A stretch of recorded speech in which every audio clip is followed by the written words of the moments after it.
10 नवंबर 1923 को ओडेट prefecture Japan में एकिटा नस्ल का एक कुत्ता पैदा हुआ। जनवरी 1924 को पहली बार मास्टर हाइड्सब्रो यूनो की नज़र उस पर पड़ी और बस वो उसकी आंखों के असीर हो गए। और उनके कुछ ये तासुर थे।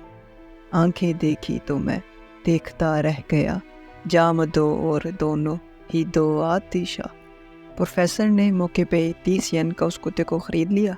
अच्छा, इस कुत्ते की टांगें कुछ मुड़ी सी हुई थी, जो जापानीज़ ज़ुबान का 8 बनता था। जापानीज़ में 8 हैची को कहते हैं और को मोहब्बतन इस्तेमाल किया जाता है। इस तरह इस कुत्ते का नाम मास्टर ने हैची को रख दिया।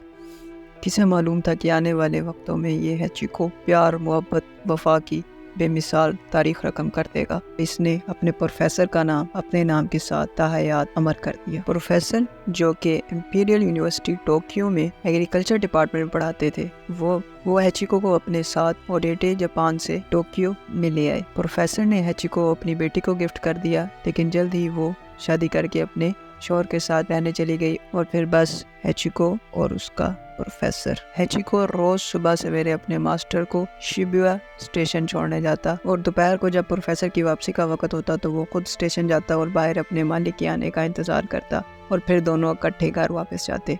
ये सिलसिला कमोबेश 2 साल तक जारी रहा। 21 मई 1925 वो रोज था जब प्रोफेसर यूनिवर्सिटी तो गए, लेकिन कभी वापस ना आए। दौरान लेक्चर वो सेरिब्रल हेमरेज की वजह से मौका पर फोत हो गए और हैचिको मामूल के मुताबिक प्रोफेसर को स्टेशन लेने तो आया, लेकिन प्रोफेसर नहीं आए। घंटे दिनों में, दिन महीनों में और महीने सालों में बदल गए, लेकिन प्रोफेसर नहीं आए। हैचिको रोज जाता स्टेशन और रोज उसी जगह पे बैठ के अपने मालिक का इंतजार करता। इस दौरान एक फैमिली ने हैचिको को अडॉप्ट कर लिया था, लेकिन वो बताते हैं कि जब ट्रेन का टाइम होता तो वो स्टेशन के बाहर चला जाता और घंटों वहीं बैठा रहता। हैचिको बड़ा डुसाइल और फ्रेंडली कुत्ता था और किसी को कुछ ना कहता था। स्टेशन पे मौजूद कुछ लोग इसे डराते, भगाते और कुछ बच्चे इसे तंग भी करते, लेकिन हैचिको अपने मकसद से हटा नहीं और वो वहीं बैठा रहता। किसी ने क्या खूब कहा है, अब मौत ही ले जाए तो ले जाए यहाँ से, कूचे से तेरे हमसे तो जाया नहीं जाता। कुछ अरसा बाद हिरोकिडी साइटो,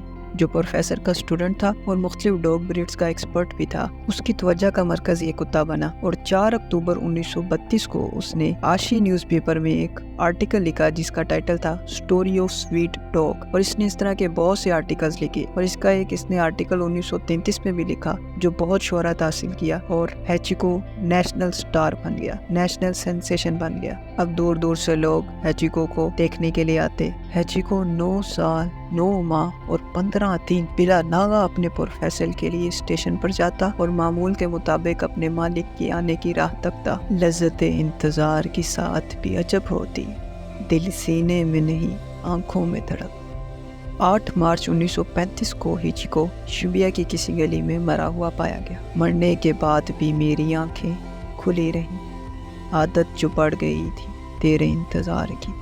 मरने के बाद हैचिको की वफा और मोहब्बत की दास्तां अमर करने के लिए हैचिको को आयामा नामी कब्रिस्तान टोक्यो में मास्टर यूनियो के साथ ही दफनाया गया। जमाना बड़े शौक से सुन रहा था, हम ही सो गए दास्तां कहते कहते। हैचिको की मौत के बाद उसका मुजस्मा स्टेशन के बाहर बनाया गया, लेकिन वर्ल्ड वार 2 में उसे मस्मार कर दिया गया। लेकिन जल्द ही 1948 में दोबारा से नया मुजस्मा बनाया गया और हैचिको और उसके मास्टर की कब्र पे मोनूमेंट बनाया गया यादगार के तौर पे। बाद 2015 में यूनिवर्सिटी ऑफ टोक्यो में और मास्टर की बर्थ प्लेस पे भी मुजस्मा बनाया गया। जिंदगी का कोई भरोसा नहीं, गिले शिकवे, माफियाँ, मोहब्बतें, जिसका भी इजहार करना है अपने प्यारों से कर लीजिए। आंखों में समुंदर है, आशाओं का पानी है, जिंदगी और कुछ भी नहीं, तेरी मेरी कहानी।